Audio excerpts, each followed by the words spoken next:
కారం రంగు రుచితో ఉంటుంది. ఆచి మిరపపొడి అదరగొట్టే కారం రంగు రుచి. సో రైట్ మనతో పాటు మాట్లాడేందుకు మమత ఉన్నారు, ఫ్లైట్ టెక్ ఏవియేషన్ డైరెక్టర్. నమస్తే మమత గారు.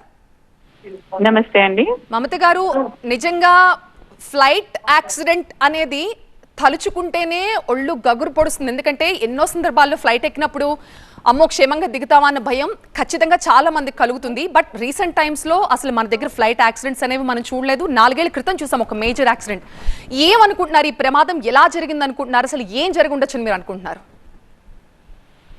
ఇది కొంచెం చెప్పడం ఇప్పుడు ఇమీడియట్ గా అయితే మనం అనాలిసిస్ కంప్లీట్ అయిన తర్వాత తెలుస్తుంది. బట్ ఈ టీవీ విజువల్స్ చూస్తే we can make out that. So ఇప్పుడు ఇది టీవీ విజువల్స్ లో ఎలా కనిపిస్తుంది అంటే this is possible only when we have both engine failures. అంటే 2 ఇంజిన్స్ ఫెయిల్ అయినందుకే ఇది అవుతుంది అనమాట. సో ఇది మీరు చూడండి, అది 2 ఇంజిన్స్ ఫెయిల్ అయినందుకు ఇంకా ఫర్దర్ అది టేక్ ఆఫ్ అంటే పైకి క్లైమ్ చేయలేకపోయింది ఎయిర్ క్రాఫ్ట్.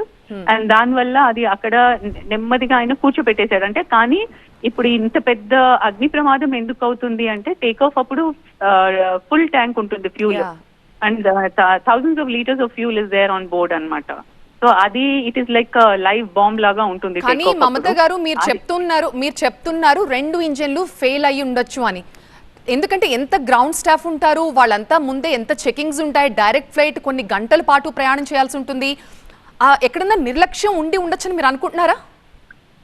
అది చాలా కష్టం అండి ఈ స్టేజ్ లో చెప్పడము. ఎందుకంటే it could be either a bird strike. ఇప్పుడు ఒక లాంగ్ బ్యాక్ మనకి న్యూయార్క్ లో మనం విన్నాం, హడ్సన్ రివర్ లో ఒక ఎయిర్ క్రాఫ్ట్ ల్యాండ్ అయింది. అప్పుడు 2 ఇంజిన్స్ ఫెయిల్ అయిపోయినాయి after take off. That is because of a bird strike. అంటే బర్డ్స్ తగిలినందుకు 2 ఇంజిన్స్ స్విచ్ ఆఫ్ అయిపోయాయి. And birds are a very big menace అన్నమాట జనరల్ గా. సో దానివల్ల 2 ఇంజిన్స్ ఫెయిల్ అయినందుకు అది అప్పుడు కొంచెం ఇంకా హైట్ లో ఉన్నాడు కాబట్టి ఆయన తీసుకెళ్లి అది దాంట్లో ల్యాండ్ చేసేసాడు, రివర్ లో ల్యాండ్ చేశాడు. And fortunately everybody survive. కానీ ఇక్కడ దేర్ వాజ్ నో టైమ్ అండి, there was hardly any minutes, just after few minutes it happen.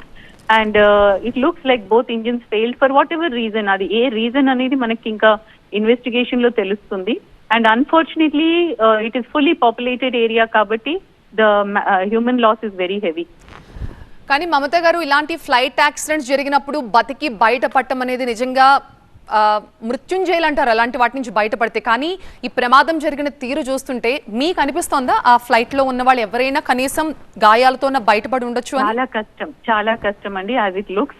ఎందుకంటే మొత్తం ఫైర్ అంటుకుంది కాబట్టి చాలా కష్టము. But God has to, it is just a God divine intervention. ఎవరైనా బతికితే అది చాలా చాలా లక్కీ అని ఫీల్ అవుతాం మనం.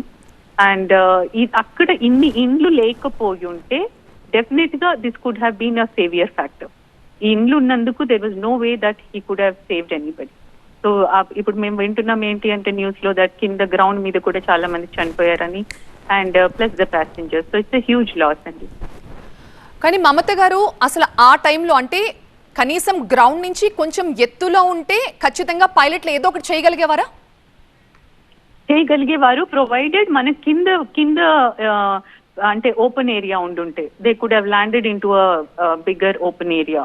అప్పుడు సేఫ్టీ, అప్పుడు అట్లీస్ట్ కొంతమంది అయినా సర్వైవ్ అయ్యేవాళ్ళు.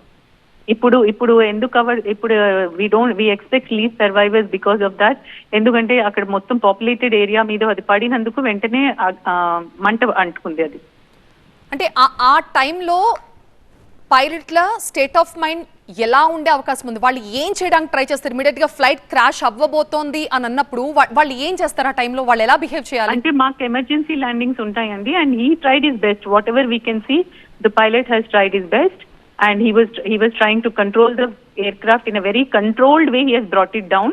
కానీ మేజర్ ఫ్యాక్టర్ ఏంటంటే అక్కడ అన్ని ఇండ్లు ఉండబట్టి అది ఇంకా there was no way that he could get any open area to land అన్నమాట. ఒకవేళ ప్లెయిన్ ఏరియా ఉండుంటే కొంతవరకు తీవ్రత తగ్గి ఉండొచ్చా?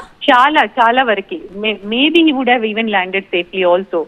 అంటే అసలు ఏమి అగ్ని ప్రమాదం కూడా అయ్యేది కాదేమో. అది ఓపెన్ గ్రౌండ్ ఉండుంటే మటుకు he would have landed safely. ఎందుకంటే వీల్స్ కూడా చూడండి, వీల్స్ ఇంకా కిందికే ఉన్నాయి, అంటే ఇంకా పైకి రిట్రాక్ట్ కూడా కాలేదు టేక్ ఆఫ్ తర్వాత. రైట్ సో అది captain Mamata from Flytech aviation. ఖచ్చితంగా పైలట్ అన్ని విధాలా ట్రై చేసుంటారు. అయితే ఏ పరిస్థితిలో ఈ ప్రమాదం జరిగి ఉంటుంది అన్నది ఇంత ఇనీషియల్ స్టేజ్లో మనం చెప్పలేం. ఖచ్చితంగా పైలట్లు సర్వశక్తులు ఒడ్డి ఉంటారు ఈ ప్రమాదం నుంచి బయటపడటానికి. కానీ ఈ మొత్తం ప్రమాదంలో దురదృష్టకరమైన ఘటన ఏంటంటే ఆ చుట్టూ కూడా నివాస ప్రాంతాలు ఉండడమే. ఒక రకంగా కాస్త ఉపశమనం ఇదే అని చాలా మంది అనుకుంటున్నారు. ఎందుకంటే సిటీ దగ్గరలోనే ఫ్లైట్ కూలింది కాబట్టి ఇమ్మీడియట్ గా రెస్క్యూ చేయడానికి అవకాశం ఉందని, సిటీలో కూలడం వల్లే ఈ ఘోర ప్రమాదం జరిగింది అనేది మమత గారు చెప్పిన దాని వల్ల మనకు అర్థమవుతుంది. ఒకవేళ అక్కడ కనుక ఒక ప్లేన్ గ్రౌండ్ ఉంటే మాత్రం ఏదో ఒక రకంగా పైలట్ కొంచెం క్రాష్ అయినా కూడా ఎంతో కొంతమంది అయినా ఖచ్చితంగా బతికి బయట పడేవారేమో. కానీ ఇవాళ ఇలాంటి ఘోరమైన వార్త మనం చూడాల్సి వస్తుందని అనుకోలేదు.